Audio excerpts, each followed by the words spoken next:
Okay, so before we get started with the class material, properly, I want to say a bit about arguments. And look, sort of the bread and butter of philosophy, the main thing we do is to argue. And one of the things I want you guys to get out of this class is how to evaluate arguments, but also how to have more productive arguments with other people.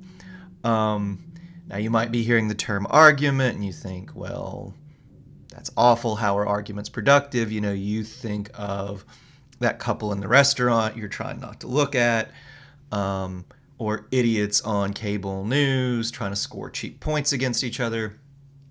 That's not what we mean by argument in a philosophy class. I think because of those things, the word argument has a bad connotation. We think of it as people just basically the verbal equivalent of people trying to punch each other in the face, right? That's not what we mean. That's not what we want to teach in a philosophy class. We want to teach you how to evaluate the arguments of others, how to make good arguments of your own, and how to have a productive argument with other people. Now, one thing I'll say at this point, and this is just something that kind of annoys philosophy professors, a lot of people take philosophy classes and they think, yeah, philosophy, man, I can just say whatever I feel. That's what philosophy is, right? If it was an in-person class, you have that guy. Usually he'll just say what he thinks is a deep thought and he kind of strokes his chin, right? That guy always annoys us. He annoys everybody, but he annoys the professor especially, right? Philosophy is not just about, oh, this is saying what I feel. You can't just say what you feel or your opinion, right? Philosophy, you can say what you think as long as you have a good argument for it. That's a pretty big if, right? It's not just, oh, here are my thoughts on things. No, you need to be able to make some kind of decent argument for it. Pretty big if there. That's what we want to do in a philosophy class. Not just express our deep thoughts, but to be able to give arguments for what we think. Okay. So, I'll step off my soapbox. It's just, especially in in-person classes, you always have that guy who thinks that's what philosophy is, and he's very annoying. But it's important to see that's not what philosophy is. Philosophy is about being able to give good arguments for what you think and understand the arguments of others. Okay. So anyway, as I said, we have often argument, the term has a bad connotation, right? We have a bad association with what arguments are. And now look, if you look it up in the dictionary, I don't know what it'll say about argument. Don't trot out the Webster's dictionary to me. There are different senses of this word. We're only interested in one sense in a philosophy class. This is the sense of the word we're going to focus on. And the sense is an argument is an attempt at rational persuasion. You make an argument when you want to give another person what you think are good reasons to accept some claim you make, to think that some claim is true. So look, what do I mean by an attempt at rational persuasion? Because there are lots of ways of trying to persuade people, trying to convince people, trying to get them to believe what you want them to believe or do what you want them to do. Well, not just any of those are an argument in the sense that we have in mind. We are only interested in rational persuasion. So let me give you guys the contrast here. Non-rational persuasion is when you try to get another person to believe something by means other than giving them reasons to believe it. Rational means that you give the other person reasons to believe the claim you're making. Now look, I think probably the easiest way to get a handle on this is to look at some methods or examples of non-rational persuasion. Give you guys a few. So some examples of non-rational persuasion. One of them is usually, and this is maybe a sad thing for our democracy, but usually political ads will lean pretty heavy on non-rational persuasion. Generally they'll say candidate X did this, that, and the other thing, and if it's candidate X's ad, well, it's a great reason to vote for him. Or if it's an ad against him, there'll be terrible things, and that's a reason to vote against him, right? So there usually is some rational persuasion buried in a political ad, but a lot of what they do is non-rational persuasion. We have an election coming up. Virginia's still a bit of a swing state. You'll see a lot of examples of this. Trust me, right? But think about it. You watch a political ad, and there'll be color filters. If it's an ad for the candidate, he or she will be filmed in a sunny, happy, healthy, warm, yellow. Right? These warm colors that make us feel nice. If it's an ad against the candidate, he or she will be filmed in these cold blue colors. Sinister, not great, ominous, right? Think of the music they'll play, right? If it's an ad for the candidate, jaunty, major key music, happy, triumphant, right? If it's an ad against the candidate, minor key music, sad, ominous, scary, right? All of that stuff is an attempt at non-rational persuasion. You use these color filters, you use this music to try to make people feel certain things, positive or negative associations with a candidate. You're not giving them reasons to think that they really should vote for or against this person, right? Probably my favorite example of non-rational persuasion is, of course, the infamous Sarah McLachlan SPCA ad. If you haven't seen it, Google Sarah McLachlan SPCA. It will pop right up, right? This ad is just pictures of really sad puppies and kittens with this just incredibly sad Sarah McLachlan song playing behind it. I think at a well-timed moment, one of the cute puppies even kind of shivers, right? Look, I'm not saying anything bad about the SPCA. I've given them money. They were very helpful. Their website was when we were trying to train my dog. But this ad is just, there's little to no rational persuasion there, right? Sad music, cute dogs and cats. All of this is an attempt to make you feel certain things, mostly guilt, so that you will give them money, right? If you watch this ad, there's very little of them actually giving you reasons to think that sending money to the SPCA is a good use of your money, right? Look, I'm not saying it's not. As charities go, I think the SPCA is a pretty good one. My point is, this ad is not giving you great reasons. This is where you should send your money, right? It's trying to make you feel certain things, so you'll send money. That's not giving you reasons to think that sending money is a great idea. Other examples of non-rational persuasion, appeals to emotion. The two examples I've given you guys, those are appeals to emotion. But generally, when someone tries to make you feel shame for not believing what they believe or doing what you want, doing what they want you to do, or they make you feel like you'll feel proud if you do what they want or believe what they want, that's all non-rational persuasion. That's not what we're interested in this class. Now look, it's good to be able to spot this stuff, but we're not going to focus on it. Finally, this is probably my absolute favorite. Political ads are pretty high up there, but my absolute favorite example of non-rational persuasion is that some stores have done studies and they find that if you pipe in the right smells, people are more likely to buy stuff.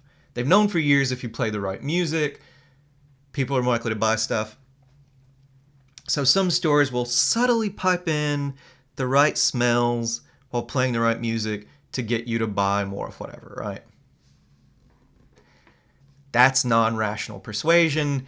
Smelling peppermint and hearing nice poppy music or whatever might make you more likely to buy a shirt. It's not giving you any reason to think you should buy that shirt, or that buying it is a good idea, or that that is the best use of your money.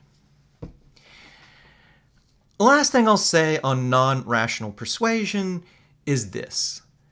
Non-rational persuasion, a good way to pick it out is when people use non-rational persuasion, it tends not to work, or it works much less well when people spot it, right? It's in a way kind of underhanded. When you know what the color filters and the music and political ads are trying to do, when you see it, it doesn't work nearly as well. Once you recognize the SPCA ad is trying to guilt you, well, it's much less likely to get you to give them money, right? Okay, so enough on non-rational persuasion. I hope, basic ideas clear. Just want it there by way of contrast, but also be on the lookout for this stuff. So here's a passage that at least makes an attempt at rational persuasion. You're going to notice not everything here is rational persuasion. Maybe there's some lines that aren't. Think about those, spot them. But at the very least, this passage gives us a number of reasons to accept the claim it makes. What's that claim? College classes should not have midterm exams or finals. Okay, so let's go through the passage. College classes should not have midterms or finals. In fact, the whole practice is ridiculous. Why do I say this? Studies have shown that in the long term, students forget most of the material they learn when cramming for exams. And taking a test is an artificial situation that doesn't reflect or measure any skills that might be useful in the real world. Exams also create stress for students. Now look through this passage. Now look, some of this is just rhetoric or banging the table or appealing to emotions, right? The whole practice is ridiculous. That's just name calling.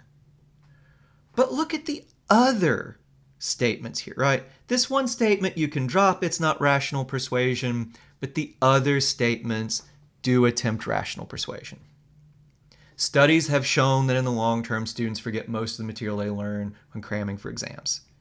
That's a good reason to think we shouldn't have exams in college classes, if it's true, right? Taking a test is an artificial situation that doesn't measure any skills that might be useful in the real world.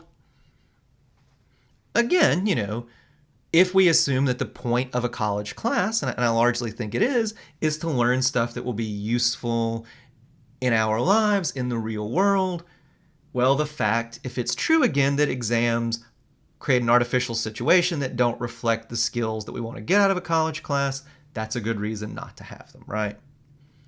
They create stress for students.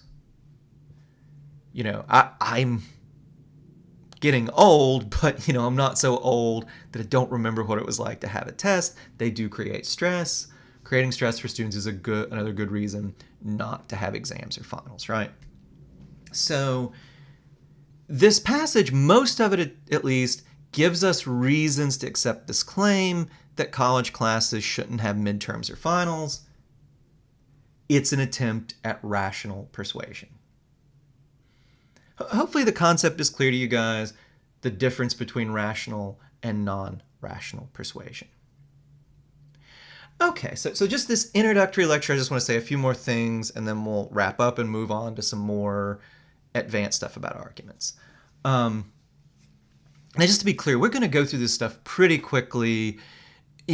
As we go through the other lectures, if you don't get everything on the first pass, don't worry. I just want to give you guys kind of an introduction to this stuff so you'll be familiar with it as we go through the class. We'll touch on all the stuff here again and again, so you don't need to know everything from this first series of lectures cold. This is just, in a way of speaking, to kind of dip our feet into the water, right? All right. Anyway, having said that, I just want to say a few things about why we argue and to introduce a really important principle for this class. So as I've said, one of the things I want you to learn in this class, maybe the main thing, is how to make a good argument and how to have productive arguments with others. Arguments about morality, right? This is an ethics class. But before we really start thinking about, well, what is a good argument? What is a productive argument or discussion with another person? I think we should ask ourselves, what's the point of arguing, right? Before we know whether it's good or not, what we're doing, it helps to see, well, what's the point of it, right? If you want to know whether a hammer is a good one, well, ask yourself what a hammer is supposed to be for, right? Driving nails or, whatever. If it can do that, it's a good one. If it can't, it's not, right? In the same way, before we start asking ourselves what's a good argument, what's not, we need to see, well, what's the point of arguing? Why do this, right? Well, the first point of arguing, at least arguing in the sense that I have in mind, in the sense that we're going to talk about in a philosophy class, is to persuade others. Arguing in these other senses, I'm often ask myself why people do it. I don't know, but arguments in the sense of rational persuasion, that makes a lot more sense to me. So why do we do that? Well, the most obvious reason we make arguments, or that we argue in the sense of providing reasons in the sense of rational persuasion, is to persuade others. We want them to accept some claim we make or to do what we think is the right thing, right? But look, that's not the only reason we make arguments or argue with others, right? Why else do we do it? Well, a lot of times you might argue with another person, especially if, say, you're having an argument about morality or politics. Again, don't think of the stuff you see on cable news, or don't think of like nasty arguments you have with strangers, or hopefully not you, but other people have with strangers on the internet. Think about a discussion you might have with a friend or family member who disagrees with you, right? You might not think you're going to convince that person, right? You might think, well, we're going to have this discussion. He or she is going to keep on believing what he believes or she believes. I'm going to keep on believing what I believe, right? But a lot of times, you want to at least justify your belief or commitments to this other person, right? Even if you're not going to convince them, you want to explain to them to get them to understand, well, why I believe or I think this, right? Another reason we argue is to reach the truth, right? If you have a real argument in the sense that we're interested in this class with another person, it is possible you will change their mind. It doesn't always happen. It might not happen that often, but you might change their mind. Here's the thing, though. They might change your mind, right? If you have the better argument, maybe they'll see it, maybe they'll accept your argument, but it's very possible when we argue with another person, we will change our minds. We'll realize, well, I thought this was right. Their argument's actually better than mine. Okay, so I'm going to change my mind, right? Or, sometimes it doesn't have to be the case that they're right and you're wrong, or you're right and they're wrong. It might be that by having a discussion, you both modify your views, right? Maybe you even reach some consensus, some new position neither of you had to start with, right? I won't bore you with the details, but this has happened to me even in philosophy classes. I'll have an argument with somebody and I'll think, well, the reasons I'm giving, I'm not sure how great they are. Maybe I need to modify my views. Finally, we argue to understand the views of others. You might want to justify your beliefs, your commitments, your views to another person, even if you don't think you're going to convince them. In the same way, I think it's valuable to argue so that we can understand why other people believe what they believe, right? And there's something really valuable about this, especially when it comes to moral matters. One of the things I want you guys to get from this class is that moral judgment, moral claims, the whole practice of figuring out what's right and wrong is often very hard. In a lot of cases, there are arguments on both sides that are pretty good. And now look, I think we often have this assumption that when people disagree with us about these really important things, morality or politics, which in a sense is just, a branch of morality, at least it is for a lot of things, we think the other person must be bad or stupid, right? One of the things I want students to get out of a philosophy class is to see that that is not true, or not necessarily, right? People often have views that we completely disagree with, and even if we don't come to agree with them, we can see that they have good reasons for those beliefs. The idea that people can disagree with you even about fundamental moral matters and not necessarily be bad people or stupid, that is one of the things I really hope you get out of an ethics class. Look, not saying that you have to agree with the person, of course, you might think to yourself, I see why he believes that, but you know what? Even though he has good reasons for it, I'm going to get up early on election day to cancel his vote out. I can see why he believes that. Interesting reasons. He's still dead wrong. Well, that's fine, right? But I hope, that at least we can understand others in the sense of, even if we don't agree with them, to see that they're not stupid or bad for disagreeing with us, at least not necessarily. This brings me one final point, and this is going to be really important, and I'm going to talk about this over and over and over again in these lectures, and it'll pop up again in the class later on, and honestly, this will be in the background the whole time. And this is the so-called principle of charity. Principle of charity says when we argue with another person, we should try to give them the best possible argument for their position. When we're having arguments with people who can respond, that means don't try to throw cheap rhetoric at them or dismiss them. It means to really listen to allow them to make a good argument. But when we're reading others, they're not there to explain what they believe. We often have to be an advocate for them ourselves. Even if we don't agree with them, we read the passage, we read the article, we read whatever, and we think to ourselves, we try to give this other person a good argument. They're not there, so we might need to do some of the work for them because we can't ask them to explain themselves. In any case, give the other person the best possible argument for their position. This is really important. This will come up again in the class.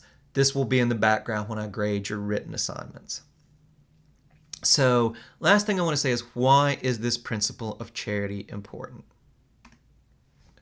There are a few reasons. I'm going to just go through all of these. The first one is we owe other people respect.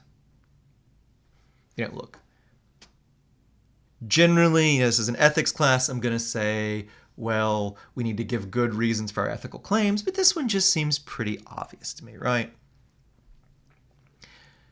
We owe other human beings some basic level of respect. The principle of charity shows that respect, right? Failing to be charitable doesn't show that respect. Well, why do I say that? If another person is making an argument and we give them idiotic reasons or we won't listen to them, that doesn't show respect. By trying to give the other person a good argument for their position, that shows respect. When you don't do that, you are, in a sense, assuming that the other person must be stupid. That obviously doesn't show respect. Another reason the principle of charity is important is that you simply can't have a good discussion if you're not charitable. If you're having an argument face to face with the other person and you start mocking their position or making out like they only have stupid reasons for it, well, what's going to happen? The argument is going to go downhill very fast, right? People are going to get angry, people are going to stalk off, or they're going to resort to exactly the same stuff. They're going to start taking cheap shots too. You cannot have a good discussion with another person if you're not charitable. Doesn't mean that you can't have a very pointed discussion. You can press them, you can give what you think are good reasons, but you have to take their position seriously, try to understand why they believe it. Next reason, or the next two reasons, both hook up with this other one. Being charitable puts us in a good position to learn from the other person's argument, right? If you make out like they only have a stupid argument, you're not going to learn anything from the discussion. Even if you don't agree with the other person, you can often learn from them, right? It helps us to understand what they believe. If you make a mockery of what they believe, you'll never understand it, right? To understand what people believe, you actually have to see what it is they believe and why. Finally, the first four here are maybe nicer, more inspiring reasons to believe in charity. But even if your aim is to show that the other person's argument is wrong, charity is important. If you give the other person some stupid argument and show that the stupid argument is stupid, you have not accomplished anything. Why? Well, think about how they could respond to it. They could just say, well, that is not what I mean. There's actually a term in philosophy called straw manning. That's what, it means you just attribute a stupid position to the other person, a straw man. This is back in the days. Think of from jousting, maybe, straw man's very easy to knock down, right? But it's not very convincing because all the other person needs to say is, that's not what I think, right? If you give the best possible argument for their position and you can show that even the best possible argument doesn't work, well, that is really powerful.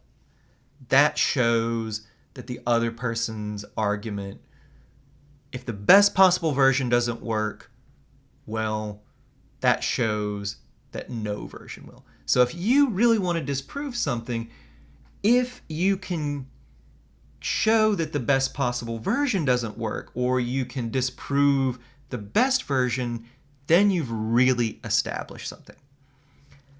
That's not maybe the nicest reason to believe in charity, but it is important.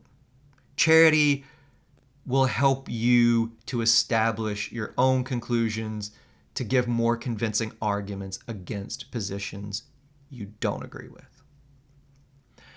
Okay, so I'll stop there. Charity is really important. I'm going to bang the table on this one, just, already, I guess. But it is something I want you to learn in this class. Okay, next few lectures, we're going to start talking about how to evaluate arguments.